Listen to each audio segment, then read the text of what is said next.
आरा की महान विभूतियां, बहनों एवं भाइयों, सबसे पहले मैं महात्मा गांधी के इस जन्म दिवस पर हृदय से श्रद्धांजलि अर्पित करता हूं। और ऐसा संयोग है कि लाल बहादुर शास्त्री जी का भी आज जन्मदिन है, जो भारत के प्रधानमंत्री है, सबसे प्रधानमंत्री थे, गृह मंत्री थे। ऐसे गृह मंत्री थे जो गृह मंत्री रहते हुए भी दिल्ली का अपना गृह नहीं बना। इतने ईमानदार और महान देशभक्त जो प्रधानमंत्री को भी मैं श्रद्धांजलि अर्पित करता हूँ। मित्रों, पत्रकार साथी हमारे बैठे हुए हैं, उनको भी मैं नमन करता हूँ। मित्रों, इतिहास के विद्यार्थी होने के नाते हमसे अपेक्षा की जाती है कि इतिहास की बात, अंदर की बात आपको मैं बताऊं। तो मित्रों, बिहार ऐसी धरती है, अद्भुत धरती है, महापुरुषों की धरती है। ऐसी धरती है कि बिहार की धरती पर महात्मा गांधी, मोहनदास करमचंद गांधी बनकर आए और महात्मा गांधी बनकर लौटे। इन्होंने सबसे पहले बिहार के चंपारण में जब आए, पहले पटना उतरे।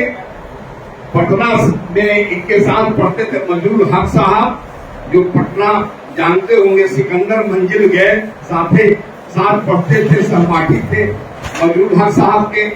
उनके घर गए, राजेंद्र बाबू के यहाँ गए तो राजेंद्र बाबू पूरी चले गए थे, राजकुमार शुक्ल लेकर गए और इनको जनरल लैट्रिन के लिए उनका नौकर अच्छा लैट्रिन में ताला लगा दिया था और जानता नहीं था गांधी जी को। तो मजरूल हक साहब गए तो सहपाठी से सम्मान हुआ। फिर उनकी कार से मुजफ्फरपुर, और मुजफ्फरपुर में गांधी ने सबसे पहले नागरिक अवज्ञा का प्रयोग बिहार में, और जब मुजफ्फरपुर गए छात्रावास में रुके और आचार्य कृपलानी प्रोफेसर थे इतिहास के, छात्रों को जुटाए, तो गांधी ने जब नागरिक अवज्ञा, अहिंसा, सत्याग्रह की बात शुरू की, तो कृपलानी जी ने कहा कि मैं तो इतिहास पढ़ाता हूं, इतिहास में इसका नजीर नहीं मिलता है। तो गांधी जी ने कहा कि कृपलानी जी, इतिहास पढ़ाना अलग बात होती है और इतिहास बनाना अलग बात होती है। तो मैं चंपारण में इतिहास बनाने आया हूं और उसके बाद उस इतिहास को आप पढ़ाइए। और जब चंपारण में गए तो उन्होंने किसानों की लड़ाई लड़ी और नागरिक अवज्ञा का, और गांधी जी के नैतिक बल इतना था। अभी मैं आ रहा था औरंगाबाद से गाड़ी में, तो अनुग्रह बाबू के मेरे संस्मरण पढ़ रहा था। उसमें अनुग्रह बाबू ने कहा कि कलेक्टर जो रिपोर्ट किया, तो कलेक्टर के स्टेनो अनुग्रह बाबू के जानने वाले थे। तो उन्होंने रिपोर्ट पहले अनुग्रह बाबू को दे दी, लेकिन औपचारिक रिपोर्ट नहीं दी। उन्होंने गांधी जी से कहा कि जो कलेक्टर का रिपोर्ट तैयार किया है, मित्रों, गेट साहब गवर्नर थे, रिपोर्ट गवर्नर को देने के लिए, तो उसका रिपोर्ट की कॉपी मिल गई है अनौपचारिक रूप से। गांधी ने कहा कि अनुग्रह बाबू मैं उसको छूऊंगा भी नहीं, जब औपचारिक रूप से आएगा तब मैं उसको पढ़ूंगा। यह नैतिक बल गांधी को मिली। और बिहार में जब उनको सफलता मिली, किसानों को जब मुक्ति मिली, तो रविंद्रनाथ टैगोर ने पहली बार कहा कि यह मोहनदास गांधी हुए है महात्मा। तो बिहार ने करमचंद गांधी को महात्मा बनाकर देश को दिया। मित्रों, जब गांधी का रुतबा हो गया तो कुछ लोगों को कुछ बातें जाननी चाहिए। तो गेट जो गवर्नर था, गांधी को भोजन पर इनवाइट किया देखने के लिए कैसा गांधी है, लेकिन गेट बहुत ही गवर्नर रहा। हमारे औरंगाबाद में जितने लोग जाते हैं, गेट स्कूल उसी गेट के नाम से, जिससे दो मुख्यमंत्री पैदा किया किसी स्कूल ने, बाबू सत्येंद्र नारायण सिंह को और अरे कौन भट्टाचार्य, बुद्धदेव भट्टाचार्य बंगा, दोनों मुख्यमंत्री गेट स्कूल औरंगाबाद का पैदा। वो गेट लाया खाने पर गांधी, और गांधी भोजन जब करा रहा तो गांधी जी की आदत थी कि भोजन के बाद एक गिलास लेते थे। तो बत्तख मियां रसोईया था दिवाकर पांडे की, एक सीमान के तरफ के बत्तख मियां थे। तो एक वायजन दिया केक और कहा कि आदमी जब चंपारण विजय कर लिया, भारत विजय कर लिया, इसको मार देना चाहिए। और बत्तख मियां को जहर खा के जहर डाल के और गांधी को बुला कुलपति महोदय, बत्तख मियां लोग कहते हैं हिंदू मुसलमान, अरे आजादी की लड़ाई में हिंदू से मुसलमानों का कम योगदान दिया। और खाने के बाद जब बत्तख मियां गिलास जहर वाला गांधी को के पास लाता है और गांधी जब गिलास पकड़ते हैं तो बत्तख मियां रोने लगता है, गिलास छोड़ता ही नहीं है बत्तख मियां, और रोने लगा तो गांधी जी को लगा कि जरूर दाल में खाना, और बत्तख मियां गिलास लेकर लौट जाता है और उस बत्तख मियां को नौकरी से एकदम हटा देता है और गांव में जाकर रहने लगता है। 56 में राजेंद्र बाबू जब सिवान में गए कोई कार्यक्रम में, सिवाने के थे राजेंद्र बाबू, तो बत्तख मियां अगली कुर्सी पर बैठा हुआ और उस भोजन के टेबल पर राजेंद्र बाबू ने बत्तख मियां को पहचान दिया और कहा मन से कि बत्तख मियां का हाँ हुजूर, मीटिंग के बाद हमसे मिलना। और बत्तख मियां जब मिलते हैं राजेंद्र बाबू से तो भारत का राष्ट्रपति 25 एकड़ जमीन बत्तख मियां के नाम करते हैं, लेकिन आज तक बत्तख मियां के परिवार को जमीन हमारी बिहार की सरकार ने कब्जा नहीं करवाया। इस बात का मुझे बड़ा दुख है। तो देखो, चंपारण के बाद 20 में गांधी जी, आप लोग देखते हुए कि गांधी जी कुर्ता नहीं पहनते थे। चंपारण के बाद असहयोग आंदोलन के लिए 20 में मदुरई एक जगह है साउथ में, मदुरई जाते हैं और कहते हैं कि साहब बस का तिरस्कार करो, अंग्रेजों द्वारा मिल से बनाए हुए बस को मत पहनो, बस को जलाओ, असहयोग करो।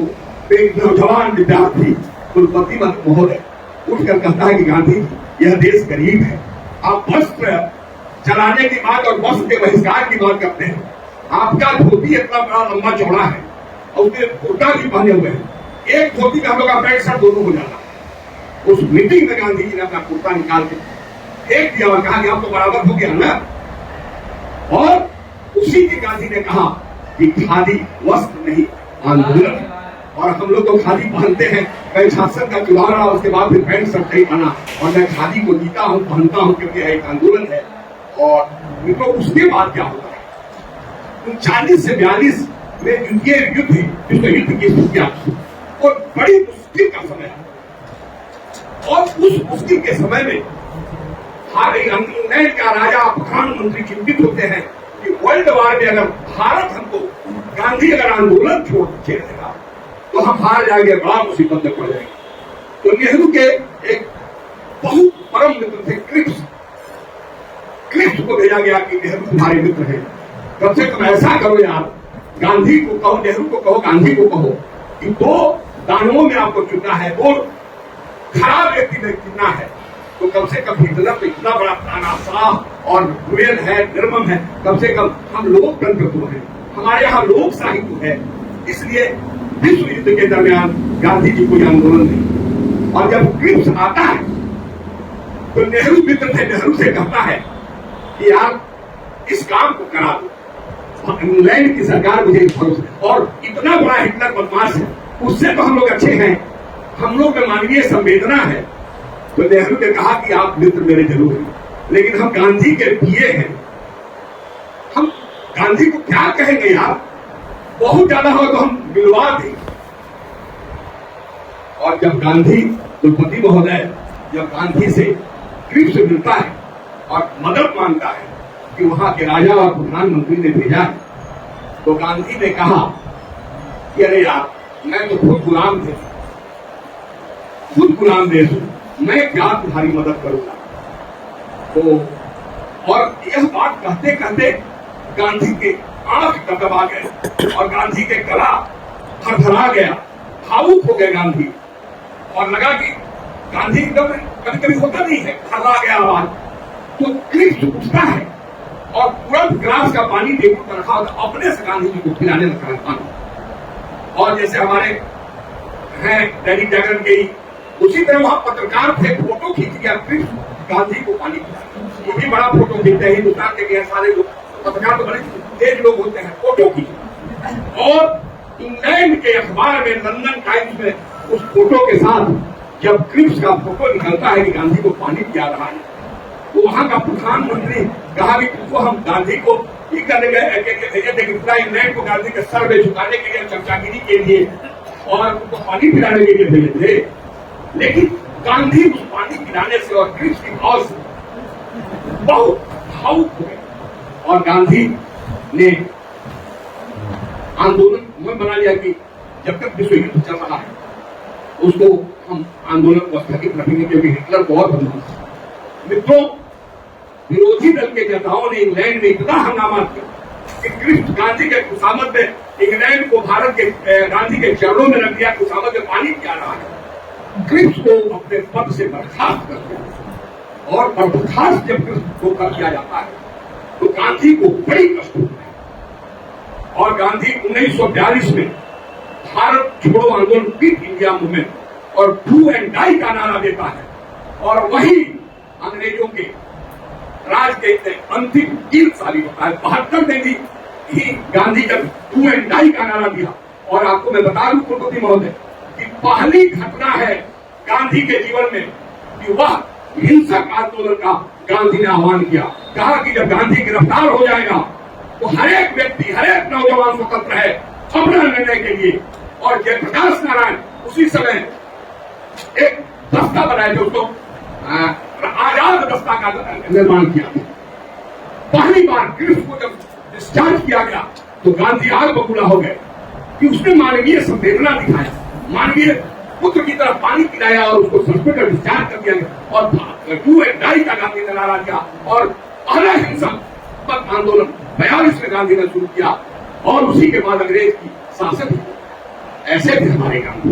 और एक और बड़ी दुख की बात है, आज तक गांधी और नेहरू को गाली देने की इतनी नौजवानों में खास कर परिपाटी हो गई है। गांधी को पढ़ो या गांधी को जानो, तब पता चलेगा कि गांधी और नेहरू क्या था।